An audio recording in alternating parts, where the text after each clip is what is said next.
Hi, papunta tayo ngayon sa Kogon. Bibili kasi tayo ng uniform ng aking anak. Kasi pinasok namin siya sa private school. Actually, parang hindi ko masabi kung private school ba yun. Kasi hindi naman siya school, bahay siya. Pero ang kaibahan lang is 1v1 sila ng teacher, yun. Parang siya lang talaga yung estudyante.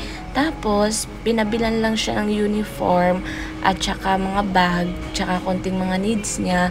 Kasi daw, para mas ma-encourage ba yung bata or mas ma-feel lalo ng bata na mag-i-school na siya, na every time na magsusuot siya ng uniform, ay pag ganitong naka-uniform ako, means papasok ako. Yung parang ganun. Kaya sabi ng teacher niya, mas maganda kung ipapa-uniform natin siya para mas feel ng bata. Ganon. Shoutout na rin pala kay Cruz Romy. Kakain na rin muna pala tayo ng street foods bago umuwi. So, yan lang. Thank you so much for watching. Bye-bye!